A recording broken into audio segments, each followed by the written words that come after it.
내가 아무것도 스스로 할 수 없노라. 듣는 대로 심판하노니 나는 나의 뜻대로 하려 하지 않고 나를 보내신 이의 뜻대로 하려 함으로 내 심판은 의로우니라.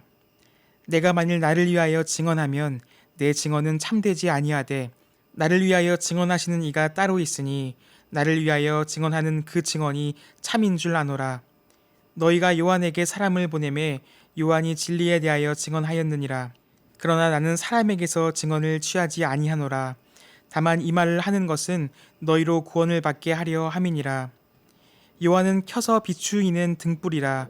너희가 한때 그 빛에 즐거이 있기를 원하였거니와 내게는 요한의 증거보다 더 큰 증거가 있으니 아버지께서 내게 주사 이루게 하시는 역사 곧 내가 하는 그 역사가 아버지께서 나를 보내신 것을 나를 위하여 증언하는 것이요 또한 나를 보내신 아버지께서 친히 나를 위하여 증언하셨느니라.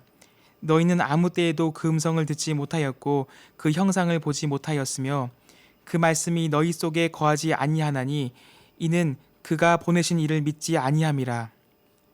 너희가 성경에서 영생을 얻는 줄 생각하고 성경을 연구하거니와 이 성경이 곧 내게 대하여 증언하는 것이니라. 그러나 너희가 영생을 얻기 위하여 내게 오기를 원하지 아니하는도다. 나는 사람에게서 영광을 취하지 아니하노라. 다만 하나님을 사랑하는 것이 너희 속에 없음을 알았노라. 나는 내 아버지 이름으로 왔음에 너희가 영접하지 아니하나 만일 다른 사람이 자기 이름으로 오면 영접하리라.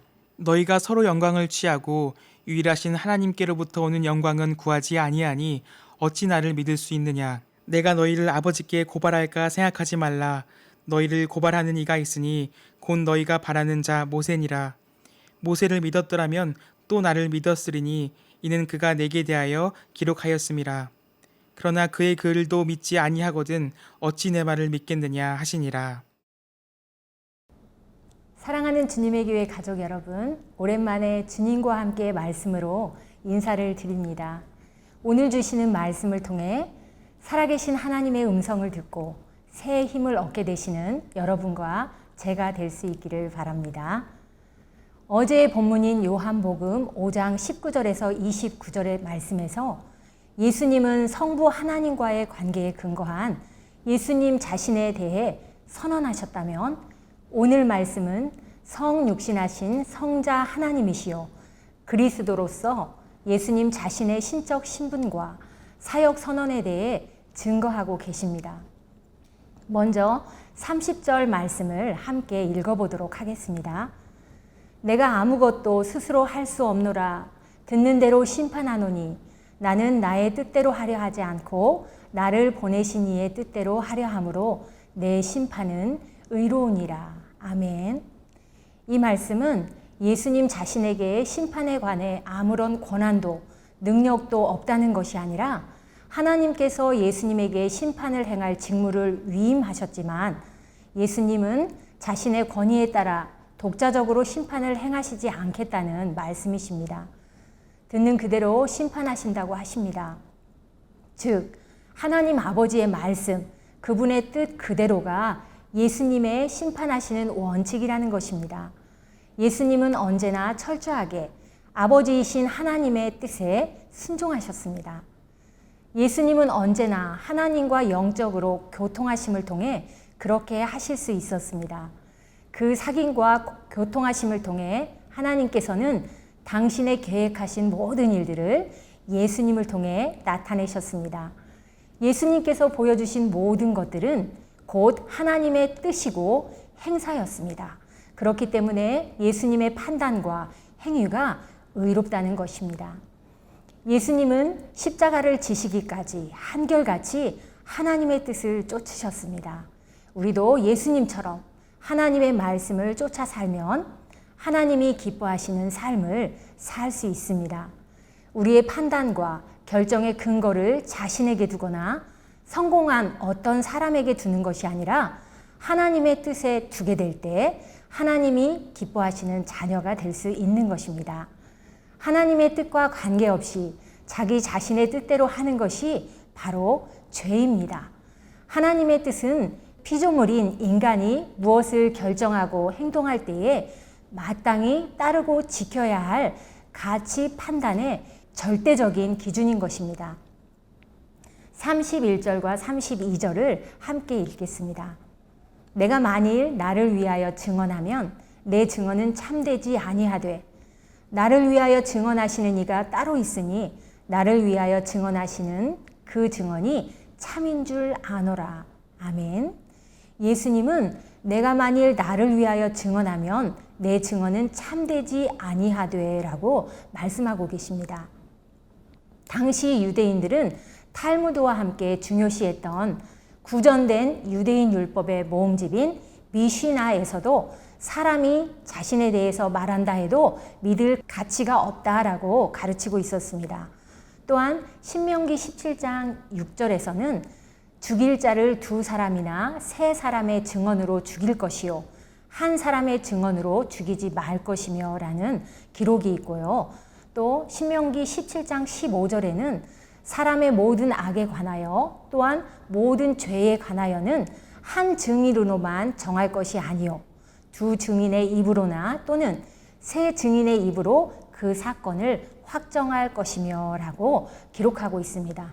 이들은 한 사람의 증언을 가치 없는 것이라고 여겼던 것입니다.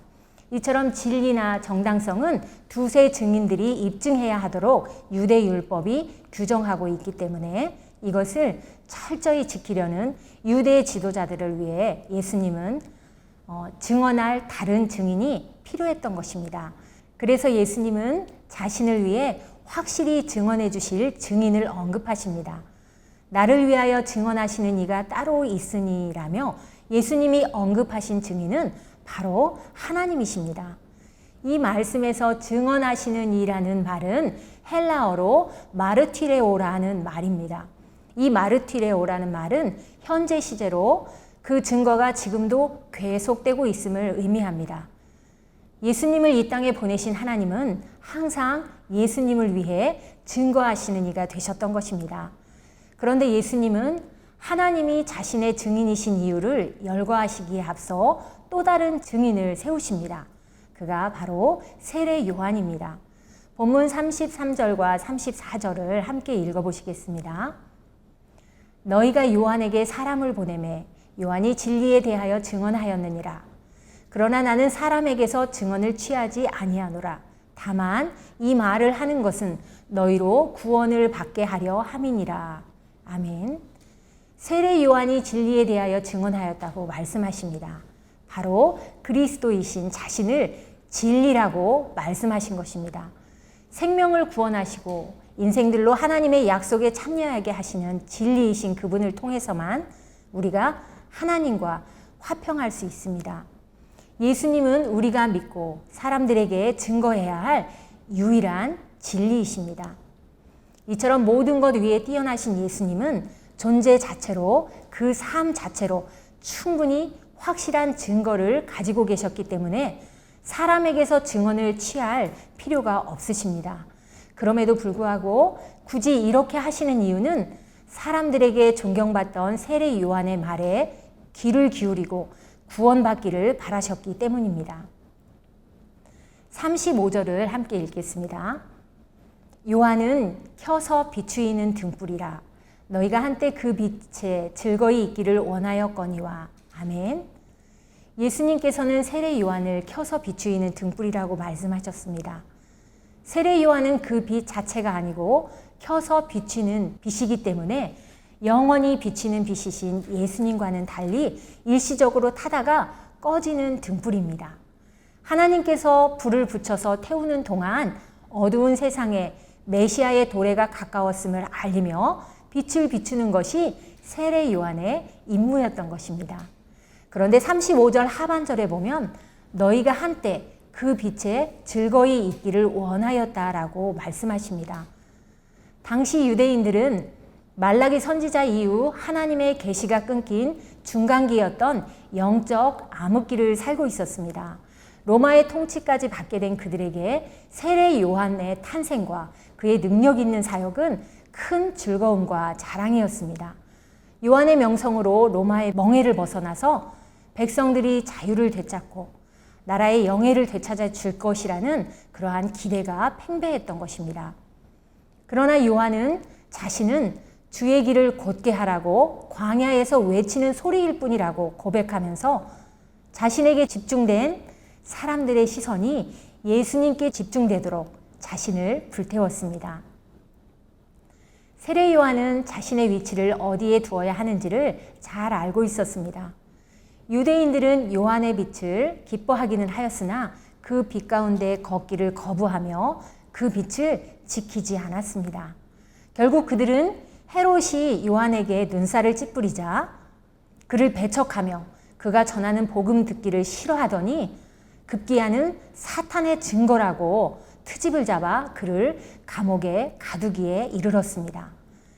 예수님은 이 말씀을 통해 사람들에게서 받는 인기와 존경심이 덧없는 것임을 말씀하고 계신 것입니다. 세례 요한을 빛을 비추는 등불로 묘사하신 예수님께서 우리들을 세상의 빛이라고 말씀하셨습니다. 마태복음 5장 16절 말씀을 함께 읽어보겠습니다. 너희 빛을 사람 앞에 비추게 하여 저희로 너희 착한 행실을 보고 하늘에 계신 너희 아버지께 영광을 돌리게 하라. 아멘. 사랑하는 주님의 교회 가족 여러분, 우리들은 우리가 있는 자리에서 빛의 전달자가 되도록 명령받았습니다. 그 등불을 감추어 두지 말라고 하신 경고를 우리는 이미 받았습니다. 우리에게 불을 붙이신 하나님께서 우리를 어떻게 사용하실지 알 수 없지만 먼저 우리 자신이 빛으로서의 사명을 부여받았다는 소명에 대한 철저한 인식과 이에 대한 열정이 항상 뒷받침되어야 하는 것입니다. 세례 요한이 오실 예수님을 보여주기 위해 빛을 내는 등불이었다면 우리는 참 빛으로 오셔서 이미 우리 안에 거하시는 예수님을 드러내기 위하여 빛을 내는 존재임을 늘 기억할 수 있기를 바랍니다. 우리는 참 빛이 아니라 우리의 선한 삶을 태워 사람들을 참 빛이신 예수님께로 인도하는 등불입니다. 어두워서 길을 찾지 못하는 세상 죄인들을 그리스도에게로 인도하여 빛 가운데 거하게 하는 우리의 사명은 하나님께 부여받은 의무이자 특권인 것입니다. 우리에게 부여하신 특권을 잘 누리실 수 있기를 바랍니다. 36절을 읽습니다. 내게는 요한의 증거보다 더 큰 증거가 있으니 아버지께서 내게 주사 이루게 하시는 역사, 곧 내가 하는 그 역사가 아버지께서 나를 보내신 것을 나를 위하여 증언하는 것이요. 아멘. 예수님이 행하시는 역사가 예수님을 보내신 분이 하나님이시라는 증거라고 말씀하십니다. 즉, 예수님이 행하신 일들은 그 자체로서 예수님의 메시아 되심을 입증하기에 충분하였습니다. 예수님의 말씀을 듣고 행적을 보면 그분의 신성을 깨달을 수 있습니다. 예수님의 모든 역사는 하나님으로부터 위임받은 것이기 때문입니다. 계속해서 37절과 38절을 함께 읽겠습니다. 또한 나를 보내신 아버지께서 친히 나를 위하여 증언하셨느니라. 너희는 아무 때에도 그 음성을 듣지 못하였고 그 형상을 보지 못하였으며 그 말씀이 너희 속에 거하지 아니하니 이는 그가 보내신 이를 믿지 아니함이라. 아멘. 하나님께서는 당신이 보낸 자를 친히 증거하십니다. 예수님이 세례를 받으실 때 이는 내 사랑하는 아들이요 내 기뻐하는 자라고 증거하셨으며 변화산에서도 동일한 증거가 있었습니다. 또한 하나님의 말씀인 성경이 예수님에 대하여 증거하였습니다. 우리도 마찬가지입니다. 우리가 누군가에게 예수님에 대해 확실한 증거를 보여주고자 할 때 예수님이 당신을 위해 이런 일을 행하실 수 있습니다 라고 하는 것이 아니라 예수님이 저를 위해 행하신 일을 말씀드릴까요? 로부터 시작해야 합니다. 왜냐하면 자신이 직접 보고 경험한 것만이 증거가 될 수 있으니까요. 경험하지 않은 것을 말하는 것은 위증이니까요. 여러분, 초대교회를 떠올려 보십시오. 초대교회의 성도들이 그리스도의 마음으로 서로를 돌아보며 모든 것을 나누며 능력 있는 삶을 살아갈 때 그 온 백성에게 칭송을 받았습니다. 그들이 주의 자녀요, 주의 일꾼이며 주께서 그들과 함께 하신다는 사실을 모두가 경험하였고 인정하였습니다. 그래서 날마다 믿는 자의 수가 더하여졌다고 했습니다. 초대교회 성도들은 택하여 보내신 예수님이 부여하신 영적 능력으로 그것으로 말미암는 선한 삶의 역사를 통해 예수 그리스도를 증거한 것입니다. 진실된 마음으로 주를 믿고 의지한다면 주의 말씀에 견고히 서서 담대하게 행할 수 있습니다.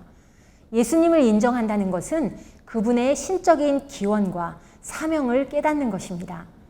예수님을 믿는다는 것은 그분을 보내신 이를 믿는다는 것이며, 보내심을 받은 예수님을 거부하는 것은 보내신 이인 하나님을 거부하는 것입니다.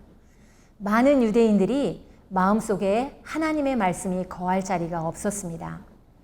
그들은 부지런히 성경을 읽기는 하였으나 하나님을 찾고 그분의 음성에 귀를 기울이기 위해서가 아니라 자신들의 입장을 지지하기 위한 논증을 찾고자 읽은 것뿐이었습니다. 자신의 신앙, 자신의 사상, 자신의 입장을 뒷받침할 만한 성경의 근거들에 관심이 있었지만 그것들을 밀어내는 하나님의 음성에는 도무지 관심이 없었습니다. 이 사람들의 내면에는 자신만의 것들로 가득했기 때문에 예수님이 들어가실 공간이 도무지 없었던 것입니다. 이들이 중요하게 생각한 것은 경건의 모양뿐, 생활 속에 나타나는 열매도 없고 능력도 없었습니다. 마음이 닫힌 사람, 내면에 자기 자신의 것들로 가득 채워진 사람은 교회에 오래 다니고 중요한 직분을 맡았어도 그 인생을 움직이는 것은 언제나 예수님이 아닌 자기 자신인 것입니다. 사랑하는 여러분, 나를 붙잡으면 예수님을 놓치게 되지만 예수님을 잡으면 모든 것을 얻게 됩니다.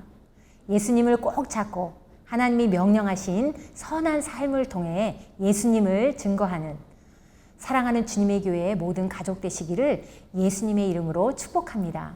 39절 말씀을 함께 읽겠습니다. 너희가 성경에서 영생을 얻는 줄 생각하고 성경을 연구하거니와 이 성경이 곧 내게 대하여 증언하는 것이니라. 아멘. 유대인들이 성경을 상고한 목적은 성경에서 영생을 얻는다고 믿은 까닭이었습니다. 그러나 우리가 성경을 연구하여 생명을 얻는 것이 아닙니다. 성경을 연구함으로써 우리는 생명의 근원이신 하나님의 아들 예수 그리스도를 만날 수 있는 것입니다. 예수님께서는 이 성경이 곧 내게 대하여 증언하는 것이니라 라고 말씀하고 계십니다. 모든 성경은 예수님에 대한 기록입니다. 누구든지 성경에서 예수님을 제거하면 그것은 더 이상 아무 의미나 능력도 없는 일개 종교의 법전이 되고 마는 것입니다. 40절 그러나 너희가 영생을 얻기 위하여 내게 오기를 원하지 아니하는도다. 아멘. 예수님께 오기를 원하지 아니하는 것은 영생을 거부하는 것이라고 말씀하십니다. 왜냐하면 예수님이 영생을 주시는 분이기 때문입니다. 여러분, 신앙적인 열심, 성경에 깊이 몰두하는 것이 우리에게 영생을 가져다 주지 않습니다. 종교 지도자들은 성경이 말하는 바를 잘 알았지만 그 말씀을 삶에 적용하지 못했습니다. 그들은 성경에서 말씀하시는 가르침은 알았지만 성경이 가르치고 있는 메시아를 깨닫지 못했습니다. 규례들은 알았지만 구세주를 알아보지 못했습니다. 그들은 그렇게 하나님의 아들이 자기들의 삶을 변화시키는 것을 허락하지 않았습니다. 41절 나는 사람에게서 영광을 취하지 아니하노라. 아멘. 예수님은 사람을 위해 사역하셨지만 사람들의 의견, 여론의 향배를 쫓지 않으셨습니다. 절대 다수의 사람들이 원하는 일일지라도 하나님께서 원하지 않으시면 그분은 어떠한 일도 하지 않으셨습니다. 그러나 가까운 측근이나 가족들이 반대하는 일이라 해도 하나님께서 원하시면 지체하지 않으시고 실행하셨습니다. 예수님은 영광과 기쁨을 사람에게 구하지 않고 오직 하나님께만 구하신 것입니다. 우리의 삶의 중심이 하나님에게 향하고 있는지 사람들에게 향하고 있는지가 그분에게는 매우 중요한 일입니다. 언제나 하나님의 뜻을 살피고 그분의 뜻대로 행함으로 하나님의 영광만을 구하시는 주님의 교회 가족들 되시길 바랍니다. 42절 다만 하나님을 사랑하는 것이 너희 속에 없음을 알았노라. 유대인들은 하나님을 사랑한 것이 아니라 그저 자기들의 종교를 사랑했음을 지적하신 말씀입니다. 그래서 그들은 하나님의 아들을 받아들일 수 없었던 것입니다. 43절 나는 내 아버지의 이름으로 왔음에 너희가 영접하지 아니하나 만일 다른 사람이 자기 이름으로 오면 영접하리라. 아멘. 유대인들은 메시아가 오면 정치적인 해방을 성취하리라고 생각했습니다. 그래서 그들은 그 잘못된 이미지에 어울리는 그리고 그럴듯하게 포장된 가짜들을 열렬히 받아들였던 것입니다. 가짜를 분별하려면 하나님의 말씀 위에 굳게 서야 합니다. 44절 너희가 서로 영광을 취하고 유일하신 하나님께로부터 오는 영광을 구하지 아니하니 어찌 나를 믿을 수 있느냐. 아멘. 유대 종교 지도자들이 하나님 운운하는 것은 본심이 아니라 의식일 뿐이었습니다. 그들이 숭배하는 것은 하나님이 아닌 자기 자신들이었습니다. 그들이 사람들에게 경건한 사람처럼 보이게 하려고 애쓴 것은 하나님을 사랑함이 전혀 없고 또 하나님의 말씀을 쫓는 삶에 관심조차도 없는 자신들의 실상을 위장하기 위한 수단일 뿐이었습니다. 그들은 집단의 인정에 너무 의존해 있었기 때문에 어떤 개인이 나머지 사람들과 다른 의견을 취할 수 없었습니다. 그들은 하나님을 영화롭게 하고 하나님의 아들을 믿는 것 대신에 자기 동료들의 인정을 얻는 것에 열심을 내었습니다. 사랑하는 여러분, 사욕을 쫓아 진리를 배척하는 자는 멸망을 피할 수 없습니다. 사욕을 쫓는 자들을 경계하고 여러분 스스로도 사욕을 쫓아 진리를 배척하지 않도록 늘 자신을 돌아보실 수 있기를 바랍니다. 45절 내가 너희를 아버지께 고발할까 생각하지 말라. 너희를 고발하는 이가 있으니 곧 너희가 바라는 자 모세니라. 아멘. 유대인들은 자신들이 모세의 율법을 가지고 있다는 것을 대단한 자긍심으로 여겼습니다. 그들은 이 율법을 통해 하나님을 알고 예배할 수 있었습니다. 그런데 이들은 이 율법을 통해 구원을 얻을 수 있다고 생각하였기 때문에 오히려 율법의 완성자이자 율법이 지향하는 예수님을 배척하였습니다. 하나님께서는 그들을 구원하시기 위해 율법을 주신 것이 아닙니다. 죄를 깨닫게 하고 결국 인간의 의로는 구원을 얻을 수 없다는 사실을 인식하게 하셔서 율법의 완성자인 예수님께 인도하시기 위해 주신 것입니다. 사랑하는 여러분, 우리의 구원이 율법의 행위로서가 아니라 하나님의 은혜와 예수 그리스도를 믿는 믿음만으로 가능하다는 사실을 결코 잊지 마시기 바랍니다. 46절과 47절을 함께 읽겠습니다. 모세를 믿었더라면 또 나를 믿었으리니 이는 그가 내게 대하여 기록하였음이라. 그러나 그의 글도 믿지 아니하거든 어찌 내 말을 믿겠느냐 하시니라. 아멘. 바리새인과 서기관들은 성경의 전문가들이었습니다. 그러나 그들은 그것을 믿지 않았습니다. 이렇듯 성경을 아는 것과 믿는 것은 전혀 다른 문제입니다. 단지 알기만 하는 자들은 자신의 지식을 자랑하고 다니는 것이 고작인데 이것은 당시 유대 종교 지도자들의 실상이었습니다. 성경을 믿지 않기 때문에 생활로 전혀 실천이 이루어지지 않았던 것입니다. 그러나 성경을 믿는 이들은 깨달아 알게 된 것을 자신의 생활로 실천합니다. 말씀을 삶으로 실현해내므로 그 생활이 거룩하게 되고 선한 영향력을 끼치게 되는 것입니다. 사랑하는 여러분, 성경 말씀을 믿는 자가 되십시오. 믿음이 없는 성경 지식은 헛되고 헛된 것일 뿐입니다. 오늘 말씀을 통해 우리 하나님은 언제든지 자신이 택하시고 보내신 자들을 위해 친히 증거를 나타내 보여주시는 분이심을 깨닫게 됩니다. 우리가 진실된 마음으로 믿고 의지한다면 그분의 말씀에 견고히 서서 담대하게 말씀을 살아낼 수 있습니다. 우리의 중보자 되시는 예수님께서 언제나 우리와 함께 하시며 우리를 위해 증거하시기 때문입니다. 우리를 위해 하늘 아버지께서 보내주신 우리 주님 예수 그리스도의 빛을 세상을 향해 반사하여 비추기 위해 우리 각자의 자리에서 오늘 무엇을 실천하시겠습니까? 오늘도 은밀한 중에 보시는 주님과 함께 복되고 은혜 가득한 하루 되십시오. 사랑합니다.